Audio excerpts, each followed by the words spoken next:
नमस्कार भक्तांनो, श्री स्वामी समर्थ. अडचणी दूर करणारे गुरुवार व्रत कसे करावे? सद्गुरू श्री स्वामी समर्थ यांचे गुरुवार व्रत कसे करावे, हे केल्याने काय लाभ होतात, या व्रताचे नियम काय, याबाबतची माहिती आज आपण घेणार आहोत.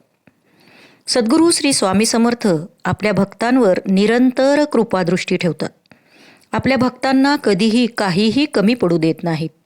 म्हणूनच तर स्वामी तारक मंत्रामध्ये म्हटले आहे, न सोडती तया जया स्वामी घेई हाती. अशा या स्वामींची जर आपण प्रभावी सेवा केली तर संकट आपल्या जवळपास सुद्धा फिरकू शकणार नाही. यासाठी स्वामींची नियमित केले जाणारे गुरुवार व्रताची माहिती आपण घेत आहोत. भक्त स्वामींची अनेक प्रकारे सेवा करतात, परंतु गुरुवारचे व्रत केल्यास आयुष्य अगदी आनंदी, तेजस्वी आणि सुखसमृद्धीने भरून जाते. हे व्रत कोणत्याही गुरुवारी आपण करू शकतो. त्यासाठी विशिष्ट असे नक्षत्र किंवा वेळ मुळीच पाहायची गरज नाही. तर भक्तांनो, सर्व महिन्यांमधील श्रेष्ठ अशा मार्गशीर्ष महिन्यातील गुरुवारपासूनच आपण स्वामींची ही सेवा सुरू करूयात. हे व्रत करावयाचे आहे, तर भक्तांनो यासाठी आपण काय करावे, तर गुरुवारी व्रतस्थ राहावे. सकाळी लवकर उठून स्नानादी कर्म आटोपून सूर्यदेवाला नमस्कार करावा किंवा अर्घ्यसुद्धा वाहावे. त्यानंतर श्री स्वामी समर्थ महाराज यांची पूजा करावी आणि ही पूजा मनोभावे करावी. यामध्ये तुमचा भक्तिभाव अत्यंत महत्त्वाचा आहे. तसेच स्वामींचे धूप, दीप, गंध, अक्षता वाहून षोडशोपचार पूजा करावी. त्यानंतर स्वामींना गोडाचा नैवेद्य दाखवावा. जे काही गोड पदार्थ आपल्या घरात उपलब्ध असेल त्याचा नैवेद्य दाखवावा. स्वामींचे स्तोत्र म्हणावे.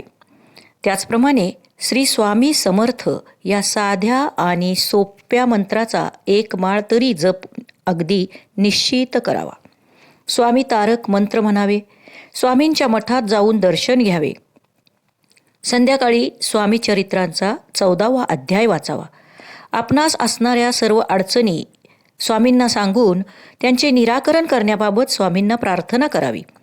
हे व्रत वर्षभर करावे. म्हणजेच जर या मार्गशीर्ष महिन्यात तुम्ही हे व्रत गुरुवारी चालू केले तर पुढच्या म्हणजे 2024च्या मार्गशीर्ष महिन्याच्या गुरुवारपर्यंत किमान हे व्रत आपल्याला करायचे आहे. त्यानंतर तुम्ही अखंड चालू ठेवले तरीसुद्धा ते चालते. आपणास माहीतच आहे भक्तांनो, की अशक्य ही शक्य करतील स्वामी याची प्रचिती या व्रतामुळे आपणास निश्चितच येईल. भक्तांनो, या महिन्यात दत्त जयंती असते. म्हणजेच मार्गशीर्ष महिन्यात दत्त जयंती असते आणि स्वामी हे दत्ताचा अवतार आहे. म्हणून या पवित्र महिन्यापासून गुरुवार व्रताला आपण सुरुवात करूया. हे फार उत्तम आणि फलदायीच ठरेल. यासाठी दिवसभर आपल्याला उपवास करायचा आहे. उपवासादरम्यान फळे आणि दूध आपण घेऊ शकतो.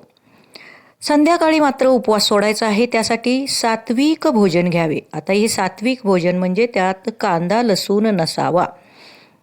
आपण जे भोजन घेणार आहे त्याचा नैवेद्य महाराजांना नक्कीच दाखवावा. परंतु जर आपल्यास वेळ असेल तेव्हा मात्र स्वामींच्या आवडीची मुगाची खिचडी, वरण भात, मसाले भात, भजी, चपाती किंवा पुरी, कडधान्यांची उसळ किंवा कोबी, फ्लावर, फरसबी, गवारी, दोडका, भोपळा यापैकी कुठलीही फळभाजी, पालेभाज्यांमध्ये आपल्याला पालक, मेथी, लाल माठ यापैकी कोणतीही एक भाजी हे करून नैवेद्य दाखवावा. परंतु शक्यतो वांग्याची भाजी या नैवेद्यात नसावी.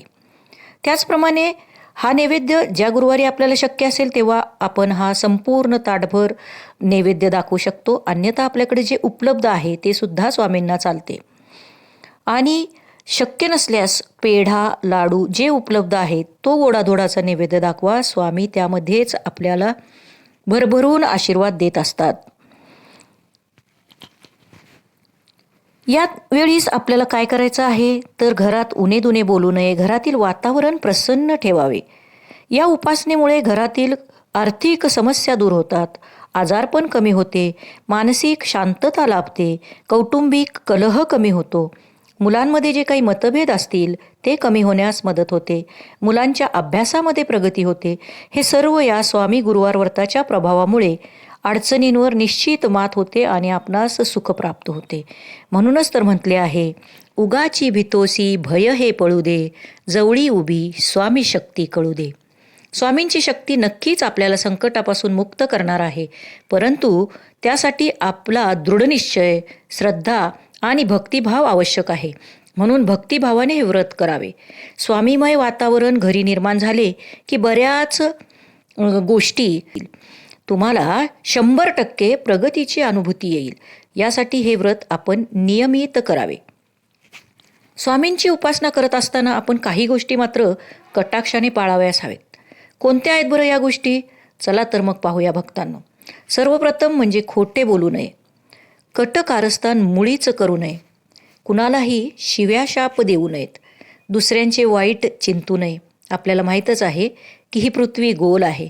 आपण जर दुसऱ्याचे वाईट चिंतले तर ते फिरून काही कालांतरानं आपल्याकडंच येणार आहे. त्यामुळे दुसऱ्यांचे वाईट चिंतू नये, निंदा नालस्ती करू नये, ब्रह्मचर्याचे पालन करावे आणि शाकाहार पाळावा. हे नियम पाळणाऱ्याला लवकरच चांगला अनुभव येतो.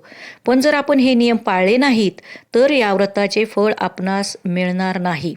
उगीचच म्हणत नाहीत, मनी नाही भाव आणि देवा मला पाव, देव आशानं पावायचा नाही र, देव बाजारचा भाजीपाला नाही र. अशा प्रकारे अतिशुद्ध भावाने, शुद्ध आचरणाने आणि शुद्ध विचाराने हे व्रत आपण करायचे आहे. अतिशय सोपे आणि सरळ असे व्रत आहे. यामुळे नक्कीच आपणास अशक्यही शक्य करतील स्वामी याची प्रचिती येणार आहे. चला तर मग भक्तांनो, याच गुरुवारपासून आपण श्री स्वामी समर्थ महाराजांचे गुरुवार व्रत करूया. श्री स्वामी समर्थ.